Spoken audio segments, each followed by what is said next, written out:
नमस्कार दोस्तों, स्वागत है आपका भजन ज्ञान चैनल में। राधा अष्टमी की संपूर्ण महिमा व्रत कथा। इस वीडियो को हम श्री राधा अष्टमी की पूरी विस्तृत जानकारी देंगे, सुनेंगे उसका पूर्ण फल क्या होगा व्रताद करने से, और राधा अष्टमी की महात्मा का वर्णन इस लोग सुनेंगे। ये पद्म पुराण में आता है। यदि किसी को राधा अष्टमी की व्रत कथा सुननी हो तो यह प्रसंग आप जरूर सुनिएगा। व्रत कथा के रूप में भी यही प्रसंग चलेगा। यह वीडियो आप लोग चलाकर सुन सकते हैं। यदि आप लोग राधाष्टमी का व्रत करते हैं तो, और मेरा पूर्ण विश्वास है कि आप लोग वीडियो पूरा देख लेंगे, तो आपको राधाष्टमी का व्रत किए बिना नहीं रह पाएंगे। तो आइए हम लोग सुनते हैं। सौनक जी कहते हैं कि हे बुद्धिमान, किस कर्म के कारण मनुष्य उस भव सागर से जिसे पार पाना कठिन है, उसे पार कर गौओं के लोक में जाता है, यह बताइए। और हे सूत जी, राधा अष्टमी तथा उसके उत्तम महात्म के विषय में बताइए। सूत जी कहते हैं कि हे ब्राह्मण, हे महामुनि, पूर्व काल में नारद जी ने ब्रह्मा जी से यही प्रश्न पूछा था। उन्होंने उनसे जो पूछा था उसे संक्षेप में सुनिए। नारद जी ने कहा कि हे पितामह, हे परम बुद्धिमान, हे समस्त पवित्र शास्त्रों के ज्ञाताओं, हे श्रेष्ठ, हे प्रियतम, मुझे राधाष्टमी के विषय में बताइए। हे प्रभु, इसका धार्मिक फल क्या है? प्राचीन काल में इसका व्रत किसने किया था? हे ब्राह्मण, जो मनुष्य इसका व्रत नहीं करते हैं उनको क्या पाप होता है? व्रत का पालन किस प्रकार किया जाता है? व्रत का पालन कब किया जाता है? मुझे आदिकाल से लेकर अब तक वह सब बताइए जिससे राधा का जन्म हुआ। ब्रह्मा जी कहते हैं कि हे नारद, भगवान विष्णु के अतिरिक्त अन्य कोई भी इसका पुण्य फल नहीं बता सकता। यानी देखिए, ब्रह्मा जी के कहने का अर्थ है कि ऐसा पुण्य फल है कि भगवान विष्णु ही बता सकते हैं। इस सृष्टि में और कोई समर्थ नहीं है इसे बताने में। करोड़ों योनियों से अर्जित किया हुआ ब्रह्म हत्या जैसा पाप भक्ति पूर्वक व्रत करने से क्षण भर में नष्ट हो जाता है। 1000 एकादशियों का व्रत करने से जो फल मिलता है उससे राधा अष्टमी का धार्मिक पुण्य 100 गुणा अधिक है। एक बार श्री राधा जन्माष्टमी करने से जो पुण्य मिलता है वह मेरू पर्वत के बराबर सोना दान करने से मिलने वाले फल से 1100 गुना अधिक है। लोग राधा अष्टमी से वह फल प्राप्त करते हैं जो पुण्य 1000 कुमारियों के विवाह से प्राप्त होता है। यानी 1000 कन्यादान करने से जो पुण्य प्राप्त होता है वह राधा अष्टमी का व्रत करने से मिल जाता है। मनुष्य को कृष्ण की प्रियतम यानी राधा जी की अष्टमी का वह फल मिलता है जो उसे गंगा आदि तीर्थों में स्नान करने से मिलता है। जो पापी भी इस व्रत को भोग पूर्वक या भक्ति पूर्वक करता है वह अपने 101 करोड़ परिवार के सदस्यों के साथ भगवान विष्णु के स्वर्ग में जाता है। भोग पूर्वक या भक्ति पूर्वक। भोग पूर्वक करता है कि मुझे धन धान्य मिल जाए और मुझे सुख संपत्ति मिले, मेरे यश कृति बढ़े। ये भोग पूर्वक हो गया। और भक्ति पूर्वक क्या हो गया कि राधा रानी आपके चरणों में हमारी प्रीत बढ़ जाए, भगवान श्री कृष्ण के चरणों में हमारी भक्ति बढ़ जाए। ये भक्ति पूर्वक हो गया। अब आगे कहते हैं, ब्रह्मा जी नारद जी से की है कि बालक कृतयुग में यानी सतयुग में पूर्व काल में एक उत्तम अत्यंत सुंदरी स्त्री थी, जिसकी कमर सुंदर और जिसकी आंखें हिरनी के समान थी, जिसका रूप सुंदर था, जिसके केस सुंदर थे, जिसके कान सुंदर थे। उसका नाम लीलावती था। उसने बड़े भारी पाप किए थे। एक बार वह धन की लालसा में अपने नगर से निकलकर दूसरे नगर में चली। वहां उसने एक सुंदर मंदिर में बहुत सी बुद्धिमान व्यक्तियों को राधा अष्टमी व्रत का पालन करते हुए देखा। वे लोग राधा को उत्तम मूर्ति की चंदन, पुष्प, धूप, दीप, वस्त्र और नाना प्रकार के फलों से भक्तिपूर्वक पूजा कर रहे थे। कुछ लोग गा रहे थे, नाच रहे थे, उत्तम स्तुति कर रहे थे। कुछ लोग आनंद पूर्वक बीड़ा बजा रहे थे और ढोल बजा रहे थे। उन्हें इस प्रकार देखकर वो कौतूहल से भरकर उसके पास गई और उनसे विनम्रता पूर्वक पूछा। उसने कहा कि हे आत्माओं, आप लोग आनंद में भरकर क्या कर रहे हो?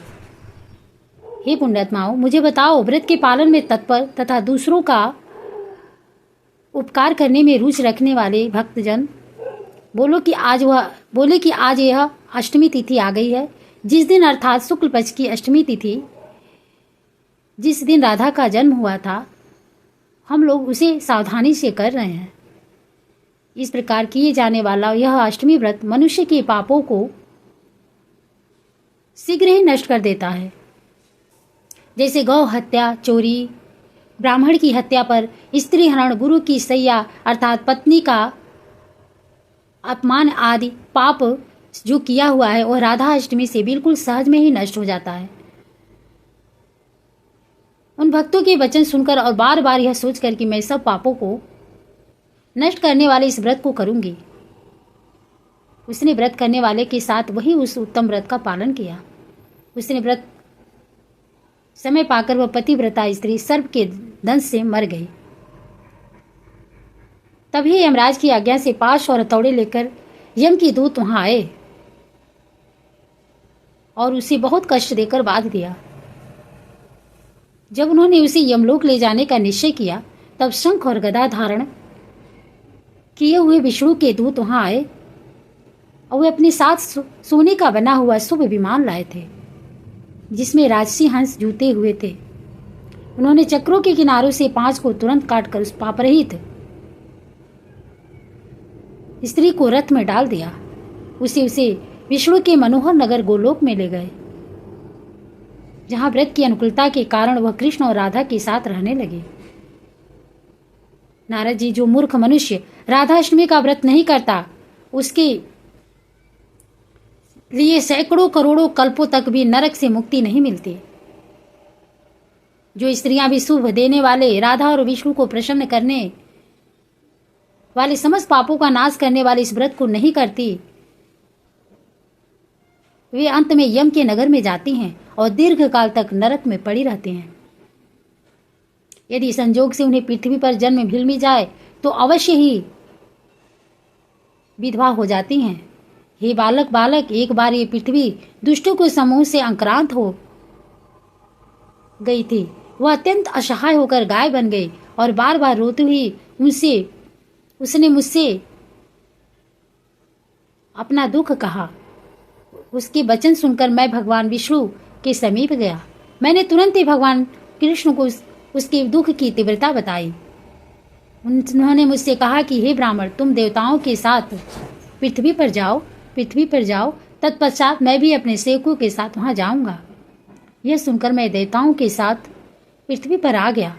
तब भगवान कृष्ण ने राधा को अपने प्राणों से भी बढ़कर बताते हुए कहा कि हे देवी, मैं पृथ्वी का भार हरने के लिए पृथ्वी पर जा रहा हूं, तुम भी पृथ्वी पर आओ। यह सुनकर राधा भी पृथ्वी पर चली गई। वह राधिका भाद्रपद मास के शुक्ल पक्ष की अष्टमी तिथि को वृषभानु के यज भूमि पर दिन के समय उत्पन्न हुई। यज के लिए शुद्ध होने पर वह दिव्य रूप वाली दिखाई दी। राजा प्रसन्न होकर उसे अपने घर ले गया और अपनी रानी को सौंप दिया। उस रानी ने उनका पालन पोषण किया। इस प्रकार हे नारद, जो बातें मैंने तुमसे कही है उन्हें गुप्त रखना, सावधानी से गुप्त रखना। सूत जी ने कहा कि जो मनुष्य भक्ति पूर्वक इस व्रत का कथा को सुनता है वह चारों पुरुषार्थों का फल देने वाला है। वह समस्त पापों से मुक्त होकर अंत में भगवान विष्णु के घर जाता है। तो यह श्री राधा अष्टमी की व्रत कथा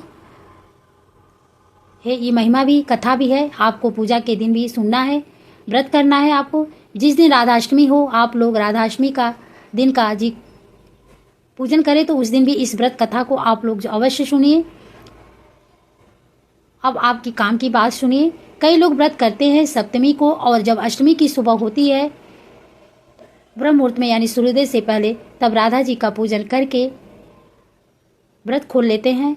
दूसरे प्रकार का व्रत होता है कि कई लोग दोपहर में राधा जी का जन्मोत्सव मनाते हैं, राधा जी का पूजन करते हैं, दोपहर के 12 बजे उसके बाद व्रत खोल लेते हैं। और तीसरे प्रकार का व्रत ऐसा होता है कि या तो सुबह में पूजन किया ब्रह्म मुहूर्त में अथवा तो 12 बजे किया, जब भी किया, लेकिन व्रत वो लोग शाम को सूर्यास्त के बाद खोलते हैं। तो सबसे उत्तम जो है मैं करूँगी वो तो शाम के समय व्रत खोलना चाहिए, जो संतों ने हम लोग को बताया है। अगले दिन आप व्रत खोलिए।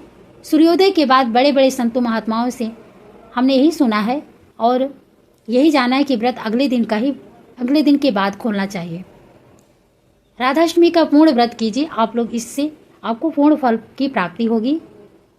जो भक्त होते हैं, उपासक होते हैं, जैसे कृष्ण जन्माष्टमी में व्रत की महिमा है, अभी हमने इसमें भी सुना कि व्रत की कितनी अद्भुत महिमा है।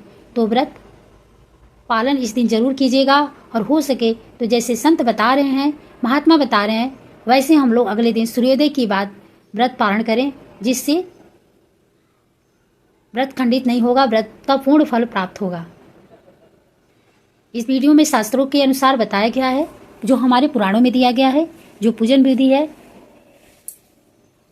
वीडियो अगर आपको थोड़ा सा भी यूजफुल लग रही है तो लाइक करें, दूसरों को भी शेयर करें। राधे राधे, धन्यवाद।